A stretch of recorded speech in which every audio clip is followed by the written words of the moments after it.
Bonjour à tous et bienvenue dans ce nouvel épisode du BlablaPod.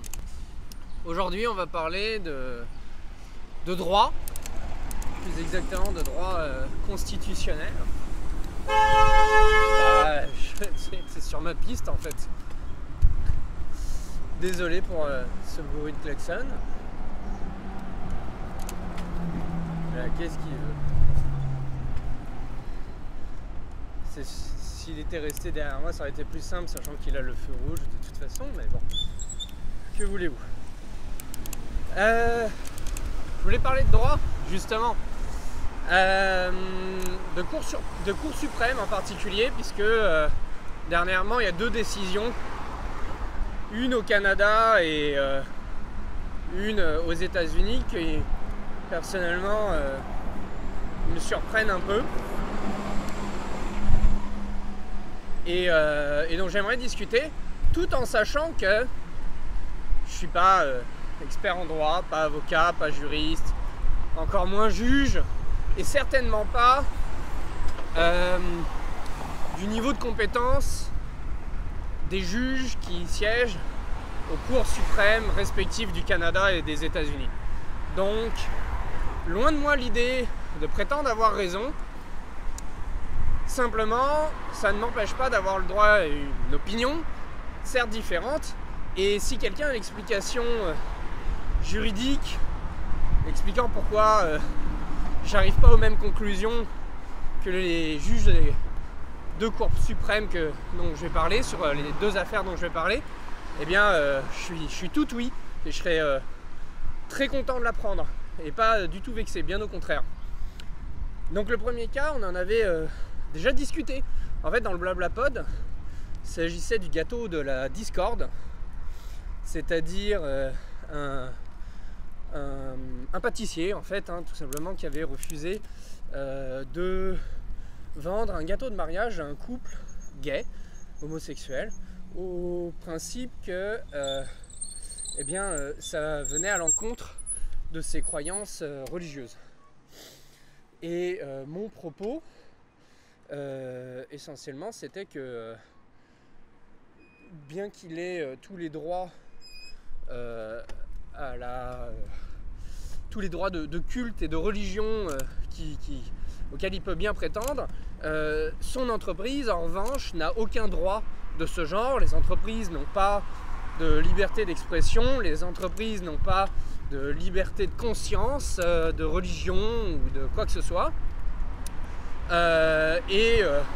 L'un des fondements de la libre concurrence, c'est aussi le libre accès au marché, c'est-à-dire que le refus de vente va à l'encontre non seulement de la loi, mais des principes même du libéralisme.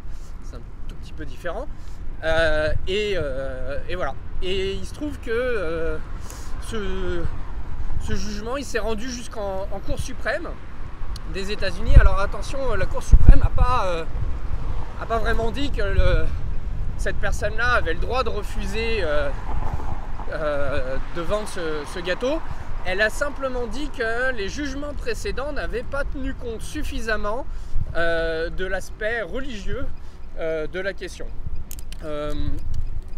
En soi, c'est déjà une décision que je trouve particulièrement étrange, parce que c'est pas une décision, force est de le constater. Ça n'a pas force de loi, il n'y a rien, il n'y a pas de décision, il n'y a pas d'action à prendre, il n'y a pas de changement de quoi que ce soit dans la situation. Et puis, surtout, il s'agit essentiellement d'une critique des précédents juges. Je sais pas, personnellement, je ne savais même pas qu'une Cour suprême pouvait rendre un avis aussi faible. Et évidemment, le fond de l'avis, je pense que vous avez bien compris ce que j'en pense. Ça n'est pas un individu qui a refusé de servir des clients, peu importe le motif, c'est bien une entreprise, puisqu'il s'agissait du propriétaire. Donc pour moi, c'est nul et non avenu. Si on me dit que oui, mais bon, dans ce cas-là, comment on fait le droit à cet individu de suivre sa religion, et bien rien ne l'oblige à démarrer une entreprise. Hein. C'est un choix personnel qu'il a fait, avec toutes les responsabilités que ça incombe.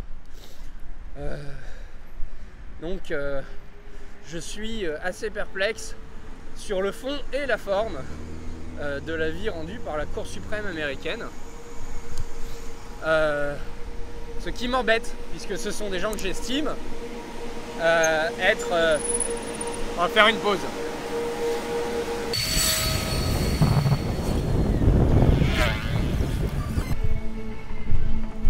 Voilà, nous voilà de retour dans des conditions à peu près audibles.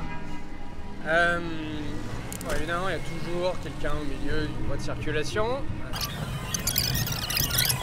On est une période de festival en ce moment à Montréal, alors il y a beaucoup de bruit autour de moi.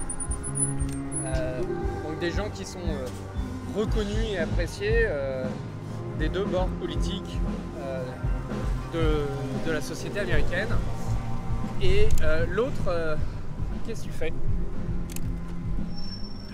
L'autre cas dont je voulais parler, donc est plus proche de moi, il s'agit d'un jugement rendu par la Cour suprême canadienne à propos d'une affaire d'importation illégale de bière. Alors quand je vous dis importation illégale de bière, vous devriez penser qu'il s'agit de quelqu'un qui a amené de l'alcool, donc un produit en général surtaxé par les pays, de l'extérieur du Canada à l'intérieur du Canada. Sauf qu'il ne s'agit pas de ça. En fait, la plupart des provinces, en fait toutes, se donnent le pouvoir de fixer un monopole d'État sur la vente d'alcool pour différentes raisons. Évidemment, comme c'est un monopole, eh bien, de fait, c'est la province qui fixe les prix de vente des différents types d'alcool. Et il y a nécessairement des provinces où c'est plus cher que d'autres, et puis il y a aussi des provinces où il y a tout simplement plus de choix que dans d'autres. Là, en l'occurrence, la personne dont on parle, il s'agit d'un citoyen du Nouveau-Brunswick qui est allé acheter sa bière, comme à son habitude d'ailleurs, dans un village du Québec, province limitrophe du Nouveau-Brunswick. On ne se parle pas de quantité commerciale, genre des milliards de packs de bière. On se parle de, je me rappelle plus, mais je pense de 24 bières en tout. Et voilà, il s'est fait arrêter par la gendarmerie royale ou je ne sais quel autre service de police du Nouveau-Brunswick et qui lui a gentiment expliqué que ce qu'il faisait, eh bien, c'était illégal. Donc notre ami a porté plainte puisque la charte canadienne des droits et libertés prévoit, donc notre constitution finalement, prévoit que les personnes et les marchandises peuvent librement circuler au Canada et que donc il s'agissait manifestement d'une privation arbitraire de sa liberté de circuler et d'acheter ce qu'il voulait, peu importe où c'était vendu. Essentiellement, les juges lui ont donné raison et à plusieurs reprises, puisque la province du Nouveau-Brunswick a fait appel de cette décision et elle a fait appel jusqu'à ce que la décision, jusqu'à ce que l'affaire soit portée en Cour suprême.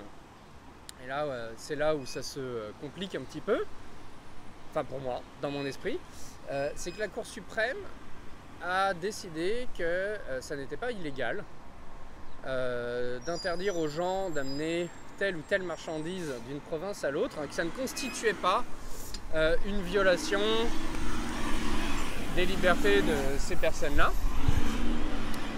Alors là, j'ai totalement grillé le feu rouge parce que j'ai oublié qu'il y avait d'abord un virage protégé pour tourner à droite. Toutes mes excuses.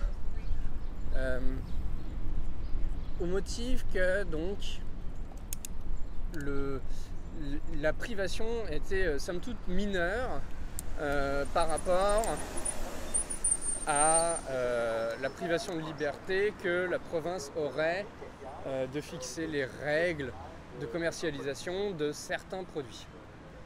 Et en soi, c'est une décision qui paraît relativement saine et équilibrée, si ce n'est que elle a des conséquences un petit peu plus larges que cette affaire, puisque de fait, ça signifie aussi que la province peut interdire quelqu'un d'amener des marchandises de l'extérieur du pays.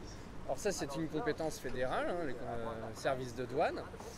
Et donc, on donne à la police de la province, ou à ceux qui, en tout cas, exercent l'autorité de la province, la possibilité de récupérer indirectement une compétence fédérale.